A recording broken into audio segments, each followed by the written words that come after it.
Tonight at 10, as dozens of child refugees are allowed into Britain, there are calls for more checks to verify how old they are. They come from the camp in Calais, which is due to be closed within days, and it's been reported that some adults are passing themselves off as children. These were some of this week's arrivals. One MP says there might be a case for dental checks to try to verify age. If we want to help children, that's great. I'm all in favour of that. But I'm not in favour of allowing people in their 20s to say I'm a child and then to come into the UK and make a mockery of our rules. But the case for dental checks was dismissed as unethical by the British Dental Association. Also tonight, in the battle to retake the Iraqi city of Mosul, progress is slowed down by the forces of so-called Islamic State. We've just come under heavy fire from RAF position over there. We were rushing back in our vehicle, reversing, when it got stuck in a wadi. They're in the key state of Nevada for the final US presidential debate later tonight in Las Vegas. European scientists are still waiting for a signal from the spacecraft that was due to land on Mars several hours ago. It's going to fall here for Messi. And some magic from Messi in Barcelona's Champions League match tonight against Manchester City. Here, the Royal Military Police apologises to the family of a soldier who took her own life over its handling of her rape allegation and a solution to so-called bed blocking. But why is the NHS not using these facilities?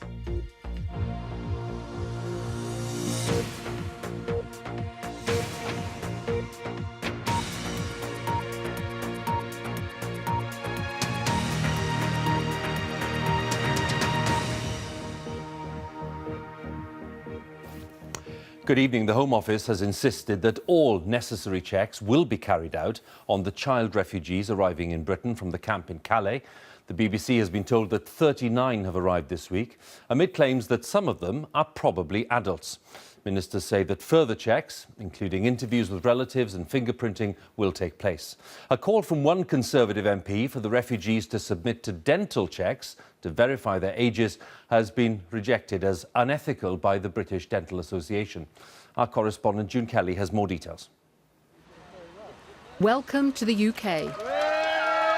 We're showing the face of one of the latest Calais arrivals, 13-year-old Shamshir Sherin. He was interviewed last week on the BBC by the singer Lily Allen while he was in the jungle. And this morning, as the teenager from Afghanistan prepared to leave, he spoke about his hopes for his new life in Britain.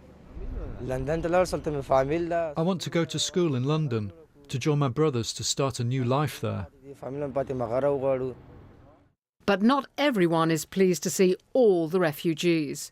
There are questions over whether some are under 18 and eligible to come to the UK as part of a scheme aimed at helping vulnerable children. Emotion is not a very good way of deciding policy. I think sometimes we've got to be quite hard-headed and sit down and think what we're trying to achieve. If we want to help children, that's great. I'm all in favour of that. But I'm not in favour of allowing people in their 20s to say I'm a child and then to come into the UK and make a mockery of our rules. So, what screening procedures have the new arrivals undergone? Well, firstly, there's an interview with French and British officials in Calais and checks are carried out. Once they arrive in Britain, their fingerprints are taken and there are more checks to see they haven't broken the law. But even if a refugee has lied about his age, he can still try to claim asylum here. Amal Khan, originally from Afghanistan, came in from Calais on Monday to be reunited with his older brother. We're not showing his face because he's only 14. He describes how he was processed. First, I had to get some documents to prove my brother was in the UK. I had 2 interviews in Calais, one with the French authorities and one with the British. Then, when I arrived here on Monday, there was another check. This has been day 3 of a resettlement scheme which has taken a long while to plan and a short time to become controversial. Last year, about a fifth of so-called unaccompanied minors were found to be over age. So there are strict rules, according to an organisation which is helping to identify those in Calais. The Home Office does have pretty robust processes in place to age assess children first out in Calais and then to recheck that and to double check it back here in Britain. So essentially we think there's a fairly robust process, which will mean that those children who are eligible will get transferred and those who aren't will get kind of found out and returned back to France. Tonight, once again, the jungle has been shrouded in tear gas fired by French police. All those in the camp want to reach the UK, and in the coming days, dozens more will be allowed to cross the Channel. June Kelly, BBC News. Well, Europe's migration challenge will be high on the agenda at a summit of EU leaders in Brussels tomorrow. Theresa May said today that control of immigration was at the heart of the outcome of the EU referendum in June. The Prime Minister will be hoping to convince her fellow leaders, including Chancellor Merkel of Germany, of her case for controlling immigration. But as our Europe editor Katja Adler explains, Chancellor Merkel is having to deal with her own pressures on immigration at home. Looming German elections mean Angela can't afford to focus too much on Theresa. The concerns of Birgit, Lula, Martin, Kirsten, Brigitte and Toni, ordinary voters, need to take precedence. Immigration and integration are the main worries for German voters, though most are reluctant to say that on camera. I don't enjoy being here, and it's not a place where I want my children to grow up. Activist Robert Thiem showed me around Berlin's Neukölln district. More than 1 million asylum seekers flooded to Germany last year after Mrs. Merkel put out the welcome mat. Robert told me he no longer recognized his own city. When I challenged him on that, he told me Chancellor Merkel should simply put Germans first. The people are fed up, and she just doesn't care. That perception has damaged Angela Merkel's CDU party. Brexit say CDU members will have to take a backseat to domestic issues before the general election here. It's inconceivable German politicians will let Brexit dominate the election campaign here. Migration, terror and security come first. But we have learned lessons from the Brexit referendum. We in government need to win back the trust of our people. One thing really does need to be made clear. Angela Merkel, yes, she's down in the polls, but she's far from out. And as one of her nicknames, Iron Angie, suggests, she is capable of fighting on more than one front. So, what does the leader of the EU's most influential country ideally want out of Brexit? Germany and the UK traditionally are close allies inside the EU. But now that we're on our way out, is that enough for Germany to fight our corner? Of course, say leading Brexiteers, citing German self-interest and a four-letter word: cars. 1 in 5 cars made here is sold in Britain. But from the upholstered interiors of a Mercedes showroom cafe, Britain's former ambassador to Berlin told me money doesn't always talk when it comes to Germany and the EU. Europe is their salvation, if you like, after the horrors of the Second World War. And we've never really understood this in Britain. We've never understood that to our European partners, Europe means something completely different to what it means for us. And if push comes to shove and the choice has to be made, the choice will be for Europe and not for Britain. It's not an easy choice for Angela Merkel, and tonight Brexit and the EU's precarious future are all the subject of political satire here in Berlin.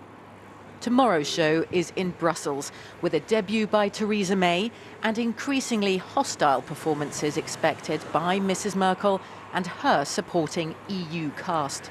Katja Adler, BBC News, Berlin. Katja has moved from Berlin to Brussels tonight, ready for that summit. Katja, you've been explaining there some of the pressures on Angela Merkel at home, and clearly Brexit, as you say, will not be the focus of this summit. Well, Brussels is certainly at great pains to point out that there will be no Brexit debate at this or any other summit until Downing Street launches formal Brexit negotiations. Theresa May has been asked to deliver a Brexit update tomorrow night at a dinner with other EU leaders, but there will be no discussion afterwards. However, Hewitt, all of the formal discussions at this summit about migration and Russia and Syria, Brexit will remain the red, white and blue elephant in the room. And as I've travelled around Europe, you can see hardening positions in traditional British allies like Germany, as I pointed out, but also the Netherlands, which, like Germany and France, also hold general elections next year, and Brexit is becoming something of an EU political football. A high-level EU source was only half joking when he said to me tonight that after the migration, the Eurozone, terror and security crises, he hasn't seen EU leaders so united as they are in their determination to close ranks over Brexit, for now at least. All right, Katja, thank you very much. We'll talk again tomorrow when that summit's on. Katja Adler there for us in Brussels. Now, Iraqi troops trying to drive so-called Islamic State from the city of Mosul, its last remaining stronghold in the country, are now facing growing resistance with IS forces using suicide bombers. Iraqi security forces are working with Kurdish troops to try to retake the city from IS. Our correspondent, Jonathan Beale, has been with an Iraqi rapid reaction unit and sent this report from near the town of Kayara. There was a brief pause and a chance to regroup before the Iraqi army resumed its offensive on Mosul. Around 70 villages still have to be cleared before they reach the city itself, 30 miles away. We travelled with General Abbas as he prepared to advance. So-called Islamic State or Daesh fighters had already been spotted. I'm going to put my troops to the left side to avoid the village. Daesh, they are going to be scared. After that, the coalition forces, they will attack these guys outside the village. Our goal is the citizen, be safe. We inched forward cautiously. And then, without warning, this. 3 suicide truck bombs were approaching at speed.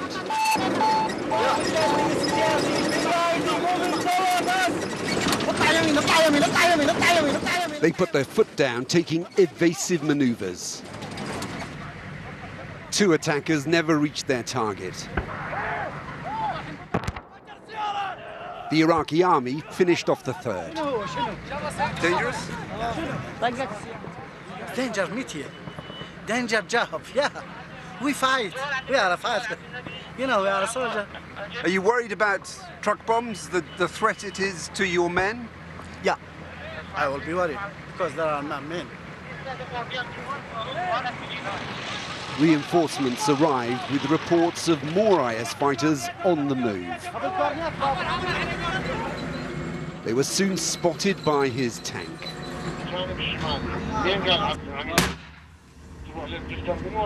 While some of them were killed, most managed to escape.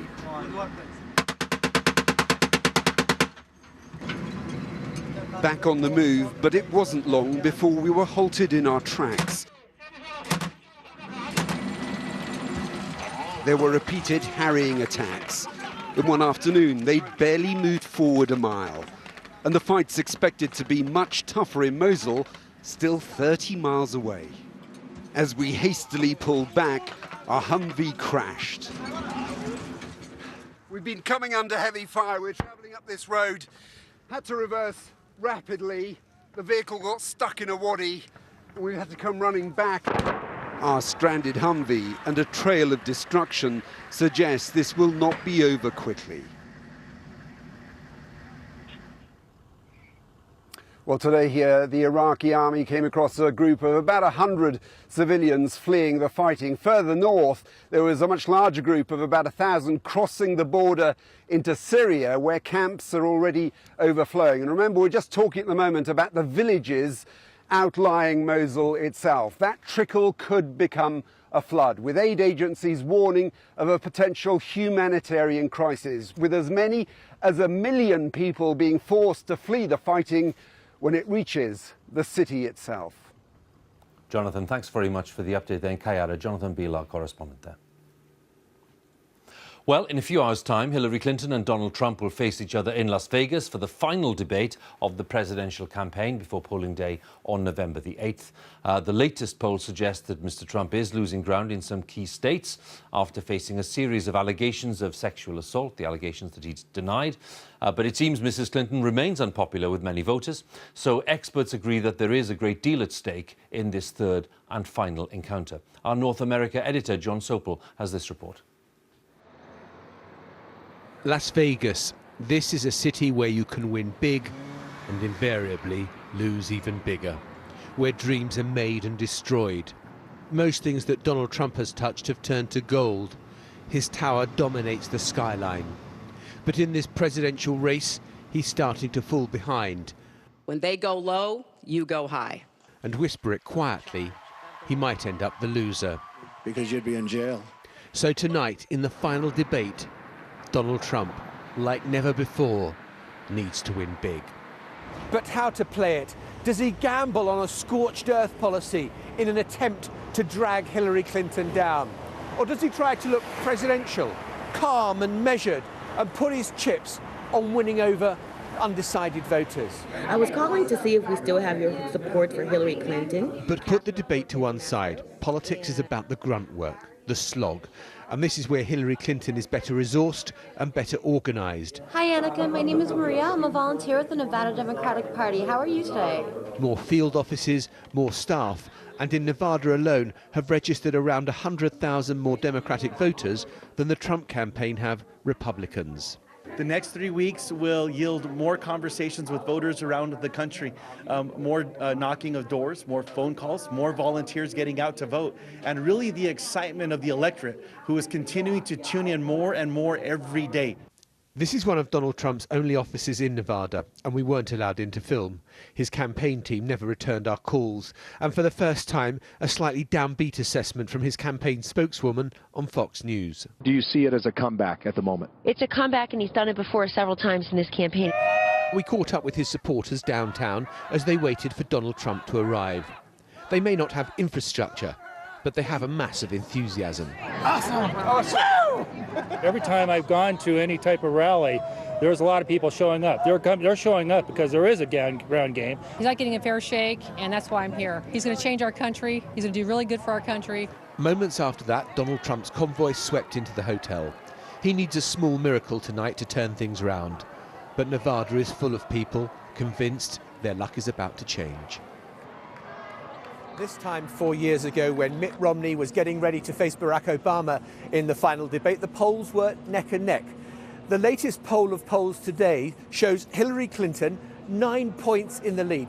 That is massive landslide territory. It just doesn't feel like that. It may be that the polls are understating Donald Trump's support. And if he scores a knockout tonight, well, it could all get a lot tighter in the final 3 weeks. And you know the phrase that Donald Trump keeps using in his stump speeches now? We're going to do a Brexit. Hugh. All right, John, thanks very much. We'll talk again about the debate tomorrow, I'm sure. John Sopel there for us in Las Vegas. Let's have a brief look at some of the day's other news stories now then. The government has backed down from a plan to make all children who fail their end-of-year primary school tests in England to retake them in secondary school. The Education Secretary said the children would be offered additional support instead. Downing Street says the Prime Minister was made aware of some tensions between the chair and members of the independent inquiry into child sexual abuse a few weeks before concerns were formally raised. Theresa May told MPs that she couldn't intervene on the basis of rumour. The DJ, Tony Blackburn, is set to return to BBC Radio 2 and BBC Local Radio next year. He lost his job in February after the BBC said that his evidence to an inquiry into sexual abuse of the corporation fell short of the standards demanded. He's always denied any wrongdoing and claimed that he'd been made a scapegoat. Now, the House of Commons will consider tomorrow whether the former boss of BHS, Sir Philip Green, should be allowed to keep his knighthood. Sir Philip sold BHS for £1 in 2015. The chain went into administration earlier this year, involving the loss of 11,000 jobs and a £571 million hole in the pension fund. Sir Philip is understood to be meeting the pensions regulator within days. Our business editor, Simon Jack, is following these events, is with me. Simon, so we have this debate tomorrow, and we have a potential meeting with the pensions regulator within days. Where do these things come together? It's a weird confluence of events, actually, because basically this debate and Sir Philip's knighthood really depends on the pensions issue. He has consistently promised to sort it out, to give those pensioners a better outcome than sliding into the pension protection fund, which will see some of their benefits immediately fall by 10% and dwindle over time. Now, what I've learned is that he's got a meeting within the next 48 hours with the pensions regulator, where I'm told real progress will be made to try and hammer out some of the issues so that a firm, substantive offer can be made, something that we haven't seen so far. Now, I have to say that the people on the other side, so Frank Field, his nemesis, other MPs, are treating this with a good degree of scepticism. But what's interesting is it puts the Speaker of the House of Commons in a very interesting position, because it's up to him whether we actually get a vote on this, whether we should start the process, it's not the end of the process, of stripping him of his knighthood. Do you let a vote happen, or do you say, we're not going to have this vote until we actually see whether he's serious this time and whether there's going to be a better outcome? There's going to be some real progress there. So a big call for John Bercow, the Speaker of the House of Commons. Now, one senior MP I spoke to said that this sort of game of parliamentary poker amounted to cash for honours. We're going to find out exactly how much Sir Philip Green values his knighthood and his reputation.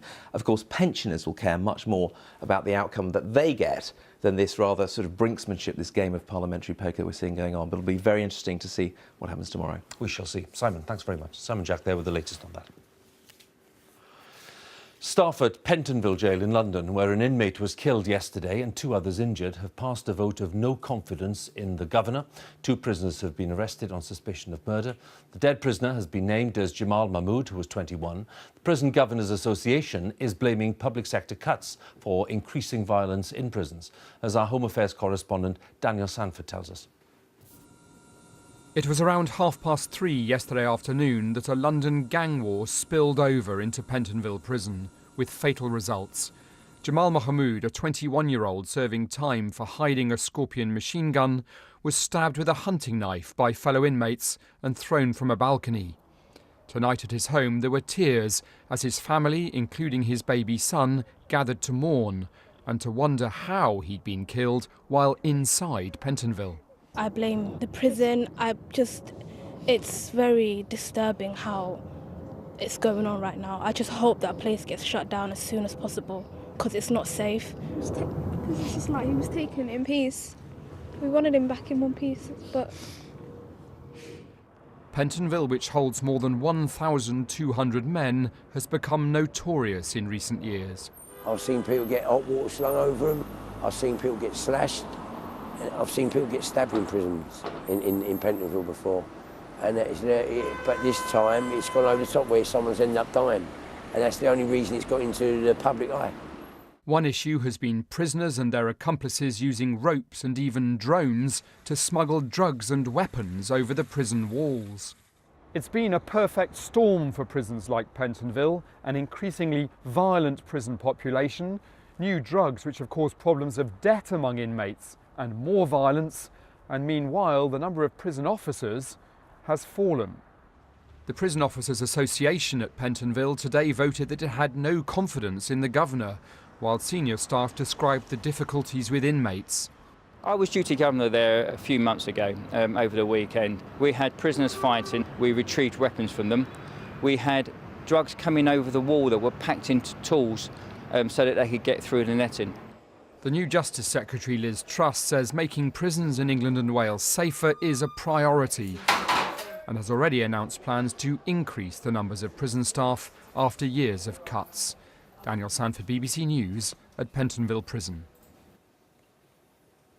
European and Russian scientists are waiting to learn whether they've made a breakthrough in the exploration of Mars. They're hoping to hear from a lander called Schiaparelli, but radio contact was lost shortly before it was due to touch down this afternoon. The last European attempt to land a craft on Mars ended in failure some 13 years ago. Our science editor, David Schuckman, sent this report from the Mission Control in Germany. It's been a strange day here at Mission Control. 1 minute there were cheers and hugs as an orbiting spacecraft started circling above Mars to look for clues about life. But then came long hours of tension as a second part of the mission looked to be in trouble. We expected it to continue, but clearly it did not. The plan was for a lander to descend to the surface. We know that it made it most of the way. Its parachute definitely opened, but after that, well, it's not encouraging. Beside a replica of the lander, a senior space agency official wouldn't be drawn. We don't know whether anything went wrong at this stage. We have to understand, and I'm not going to speculate anymore. But it's possible then that it is on the surface, intact and functioning, just not communicating. That is one possibility, but who knows? We have to wait until tomorrow and discover what we find. Could be in pieces. You're not speculating on that? I'm not speculating. This is how the landing should have happened, but there's no data about the final minute of the descent. Staff here at Mission Control will be working through the night, trying to understand what's happened and hoping, of course, that the lander did touch down intact and will communicate. But the chances don't look great, and that raises a serious question over Europe's next big plan to go to Mars. In 4 years' time, the European Space Agency is planning to send a rover to Mars to hunt for life. But today's uncertainty clearly won't help. Let's face it, we don't get to the surface of Mars, it's a huge knock. But we didn't conquer the solar system or start to conquer the solar system by stopping every time we got knocked. Every time we got knocked, we carry on and we move forward. But all this is horribly reminiscent of another attempt to land on Mars back in 2003, led by the charismatic Colin Pillinger. He died 2 years ago, but his daughter says he's still an inspiration. Although it was extremely disappointing that at the time we never got a signal from Beagle 2, and you felt that real sense of disappointment amongst all the team who'd put in so much hard work. Actually going forward, I mean, that's what science is about. Sometimes things work, sometimes they don't work. The ultimate goal is to find out if the great canyons of Mars host life, to see if we really are alone in the universe. That quest may take longer than planned. David Schuckman, BBC News at Mission Control in Germany. Now, in tonight's Champions League football, Manchester City travelled to Barcelona, a place Pep Guardiola knows very well, of course, after his record-breaking 4 years as manager there. Celtic and Arsenal were also in action this evening, and our correspondent Katie Gornall was watching. Here is a man at home in his surroundings, back among friends, back where he built his success. But Pep Guardiola doesn't just want to beat his former club, he wants to emulate them. 16 minutes in, it became apparent just how difficult that would be. Lionel Messi with a goal embodying his brilliance, all very reminiscent of old times. But Barca can be vulnerable in defence, underlined when John Stones, dressed in luminous orange, somehow slipped through unnoticed. Their response always was to attack, and Claudio Bravo had to use all means necessary to keep Luis Suarez at bay. It was difficult to watch for Guardiola, a manager who encourages his goalkeepers to play out from the back, but not like this. Bravo's raised hands plunged City into crisis. With only 10 men to beat, it was now all too easy for Messi. His second goal was swiftly followed by a third, as a dizzying swirl of red and blue stripes entranced the City defence. It would finish 4-0. They say imitation is the sincerest form of flattery, but on this evidence, City are a poor copy. Having drawn with City in their last game, Celtic had high hopes against Borussia Mönchengladbach. But after Kolo Touré's lapse in concentration was punished, those hopes began to fade. Another mistake allowed the Germans to leave Celtic Park with all 3 points and leave Brendan Rodgers' side facing a battle to stay in Europe. It was all a little more laid back in North London, where Arsenal took just 11 minutes to unlock their Bulgarian opponents. Alexis Sanchez making the sublime look simple. Theo Walcott would continue the theme to make it 2-0, and 4 more goals would follow in the second half as Arsenal cruised to the top of their group. Katie Gornall, BBC News. The people of France are approaching the first anniversary of the terror attacks in Paris last November, which claimed the lives of 130 people, most of them at the Bataclan concert hall. In the days following the attacks, a French journalist called Antoine Léris published an open letter to the killers, whose victims included his wife Hélène, who was 35. Our correspondent Damien Grammaticus has been back to meet him. On Friday night, you stole away the life of an exceptional being. The love of my life, the mother of my son, but you will not have my hatred. I do not know who you are, and I don't want to know. You are dead souls. That was a year ago. Today, Antoine Léris remains defiant, dignified, as determined not to hate. For me, it's the only way to not fall in craziness, not turn mad. So I stick to it. Yes, sometimes it's difficult. Sometimes it come and knock on my door and say, hey, I'm there. I'm simple, I'm easy, I'm comfortable. And you can go with me. It will be easier for you. But I just let her out of our house, and yes, I think it was the good choice for us, the only choice. But not an easy choice. His new book is an intimate diary, how he dealt with the loss of his wife Hélène at the Bataclan. When you close a dead person's eyes, you give them back a little bit of life.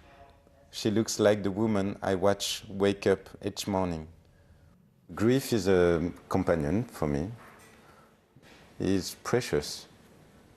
I want to keep it with me.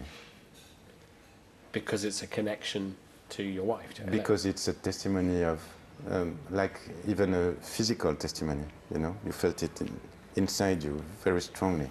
It's a testimony of how I loved Hélène. That was the French journalist Antoine Léris reflecting on the events of last November when his wife was among those killed in the Paris terror attacks. A quick reminder then for you, as usual, that Newsnight is about to begin on BBC Two. Here's Evan. Tonight, are our banks facing extinction, being wiped out by new technology that's making them obsolete? Not me saying it, it's the man who was the boss at Barclays until last year. He'll explain. Join me now on BBC Two, 11 p.m. in Scotland. Yes, that's Newsnight with Evan here on BBC One. It's time for the news where you are. Have a good night.